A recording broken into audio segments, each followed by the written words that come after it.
রাজধানী জুড়ে অস্বাভাবিক নীরবতা, যেন ঝড়ের আগের নিস্তব্ধতা। আজ 13 নভেম্বর, দেশের রাজনীতির এক নির্ধারণী দিন। পতিত সরকার প্রধান শেখ হাসিনার রায় ঘোষণার দিনকে ঘিরে টান টান উত্তেজনা ছড়িয়ে পড়েছে সারা দেশে। কার্যক্রম নিষিদ্ধ আওয়ামী লীগের ডাকা লকডাউন কর্মসূচিকে কেন্দ্র করে রাজধানীর প্রতিটি গুরুত্বপূর্ণ মোড়ে এখন কড়া নিরাপত্তা। পল্টন, শাহবাগ, ফার্মগেট, গুলিস্তান থেকে মতিঝিল সব জায়গাতেই টহল দিচ্ছে আর্মি, পুলিশ, র্যাব ও বিজিবি। সরকারি স্থাপনা, দলীয় কার্যালয়, এমনকি বিমানবন্দর ও রেল স্টেশনেও বাড়ানো হয়েছে নিরাপত্তা। এদিকে দেশের বিভিন্ন জেলায় ছড়িয়ে পড়েছে সংঘর্ষ, ককটেল বিস্ফোরণ আর অগ্নিসংযোগের খবর।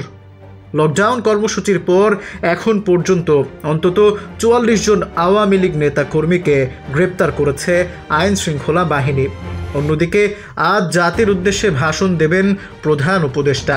তার মুখে কী বার্তা থাকবে তা নিয়েই মানুষের কৌতূহল এখন তুঙ্গে। সব কিছু মিলিয়ে রাজধানী ঢাকা যেন এক অদৃশ্য চাপের মধ্যে। এক অনিশ্চিত দিনের প্রহর গুনছে গোটা দেশ। আইন শৃঙ্খলা বাহিনী বলছে পরিস্থিতি নিয়ন্ত্রণে রাখতে সব প্রস্তুতি নেওয়া হয়েছে। তবুও প্রশ্নটা থেকে যায়, কি ঘটতে যাচ্ছে আজ?